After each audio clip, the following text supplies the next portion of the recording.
All right. So what's up, people? Hey, Miss Beamer. I'm on Instagram and I am on my YouTube channel as well. Let me save this. What's up, family? As promised, the Naked Empress is back. No makeup, naked. Naked under here. But as promised, the Naked Empress is back for 2024, and it is the last day of Black History Month. I don't need to see all that. And I wanted to make sure that I came on before and kept my promise to myself, staying on task, driven. Happy 2024, because I was not on the live in the beginning in January, but happy 2024. The Naked Empress is back with the good, the bad, the ugly of in the naked truth about coming up in this on my rise to Caribbean entertainment world domination. And I'm not going to say soca music. I'm not going to say anything like that because it's going to be more than just soca music. So I do a lot. And you'll get to know me this year, once a month. Tune into the Naked Empress. So it's a lot of things that's been going on since the beginning of the year, but more specifically, Trinidad Carnival. Everybody has been talking about Trinidad Carnival. Everyone has been talking about influencers. Um, Everyone has been talking about the loss of the culture within Carnival that is becoming commercialized.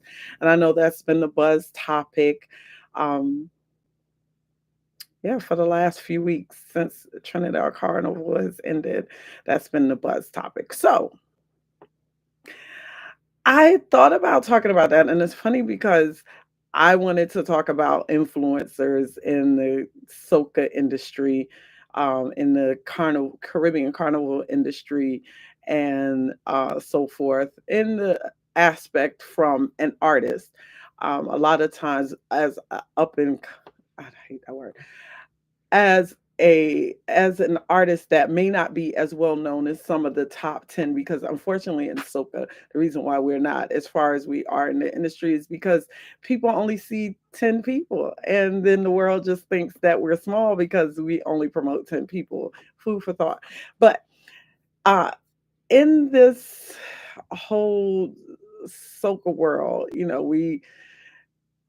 we do these different things, and I got a little off track with my little side note, but on this journey, we put in our effort and our money as an artist. We pay for studio. We put the time in to write music, or for those who don't write, I'm a writer, but for those who don't write, you have to pay someone to write. Like, you invest a lot of money in it, and then as you're coming up, you feel like you're begging to get on a stage, or you have to perform for free to prove yourself because you're not one of the top 10 names. So, it's a little disheartening when you have influencers that are not, other than contributing content, and that's no shade to any. There are some content creators that I absolutely love, and I'm gonna say absolutely love because that's one of my content creators saying, "Big Up Red TV." Um, and I absolutely enjoy the commentary of Blackie, and I understand utilizing them in that aspect. Another great influencer I love because they their content is more to what I'm passionate about, and that's educating about the Caribbean culture. Big up Know Your Caribbean. So if you have these people that are putting out content, and maybe there's a difference between content creator and influencer, but if you have these people that are constantly putting out content that's promoting a certain thing, and a promoter uh, books them to come to their event, that's one thing. But when you lowball and, you know, treat artists like they're nobody until till somebody decides that their song has bust and they've blown up, and then you're willing to pay them, that's ridiculous, because we're the reasons why people have anything to influence. Whether our song is big now or it becomes big later, you never know. We have a fan base that you may not know about. So it's kind of disheartening for promoters to lowball and mistreat artists as they're coming up. And they're willing to fly out and give costumes and pay for VIP sections and all of that stuff for influencers just for them to put that they're going to an event. And that's no guarantee that people are going to come. Just like it's no guarantee that if you put an artist on a flyer or an event that is going to sell out. And I'm not talking that from an artist perspective. I'm also a promoter. So I'm talking from experience and not just soca, because I've been promoting way before I even became an artist. So that's a whole nother thing. Anyway, I was going to talk about all of that, but I'm not. And I'm not going to talk long because this year, the Naked Empress is not going to be long. And hopefully I can edit this YouTube clip too because yeah, I want to cut it down. I'm going to keep it at 10 minutes. We're going to keep it sweet and brief. And then I'm going to read comments and come back and do a response. And I'll probably edit that video and have you respond. So big up everybody that came on and joined. And I'll have questions. So when I post it, you can put your questions. So the real topic of today, it's going to be a controversial one.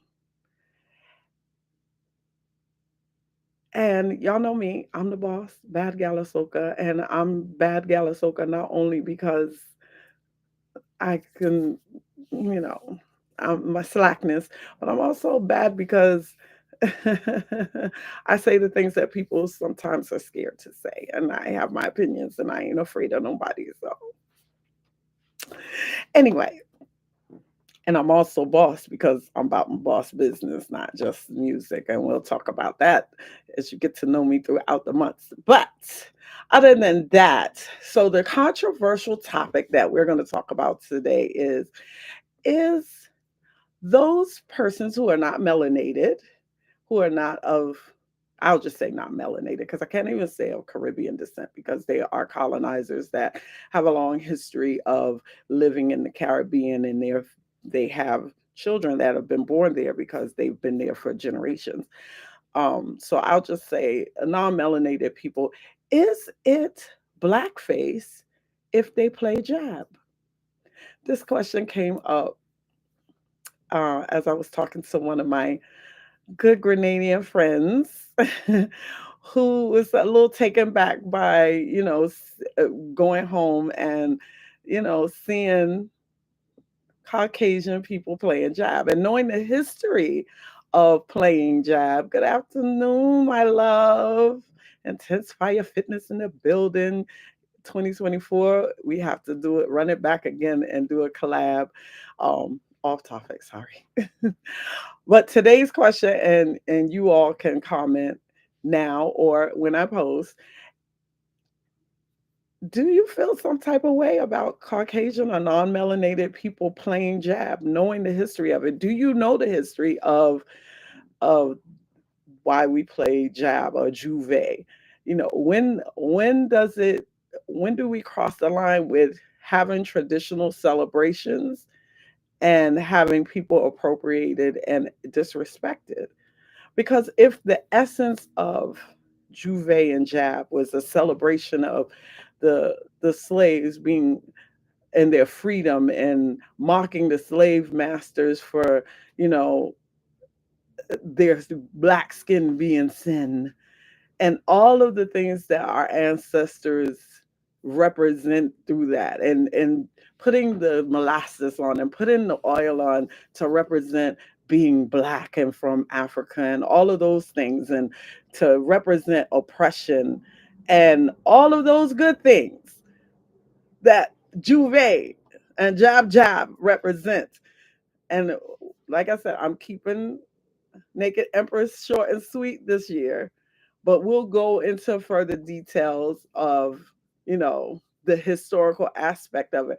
But the historical essence of that part of carnival has to do with our freedom, has to do with our ancestors, has to do with our with slavery. So is it blackface if they play in jab? Because in American history, white people covered in black to pretend to be black people and act ignorant and so forth. So how could a non-melanated person who that's not their lineage put on the oil, put on the molasses, and express that the pain and suffering of their ancestors through jab? That's I'm sorry that the first naked empress is deep. Let me see. I shot said, older not teaching the young, so the young learn how they learn. And now it's just about money and fame. Absolutely. I agree. Big up I shot, one of the best best videographers in and I don't even want to limit you to the Caribbean, but I know you through soca music, but you're just a videographer. My other videographer is Cordell Visuals, but I shot also has done some of the best videos that if you follow soca music, you've seen his work. Um, yeah, so you're absolutely right. And it is my mission that we continue to teach the history. That is why I have symposiums. I collaborate with other educators to educate on the Caribbean culture. Everything that I do is about teaching and spreading the culture without it being appropriated and not just appropriated but raped. Because a lot of people make money off of our culture and it doesn't go back into our community. I was just having a conversation about I'm here in the DMV for anyone who's watching that don't know where I am. And there's a local wine festival that's supposedly Caribbean, but it's not run by Caribbean people. It's the winery, the wine plantation, because that's what I call it, is owned by Caucasians. And at initially when they began this series of festivals, we were only a part of it twice out of the season. When they realized that we spent money, their entire season is Caribbean now. And it disheartens me to see us spend money, not just Caribbean people, but Black American people spend money on going there. But there are also comparable wine festivals, Caribbean wine festivals that are produced by Caribbean people and we don't go out and support. So it goes so the smallest thing turns into, how I don't know if your grandmother ever tell you you pick out one little string and you can unravel the whole thing. And I feel like that's what's happening with the culture. We allow one little string to get picked at and now we're just unraveling because we're not teaching what the meaning behind these. We're not teaching about the characters of Carnival, Mother Sally, that's what we say in Barbados.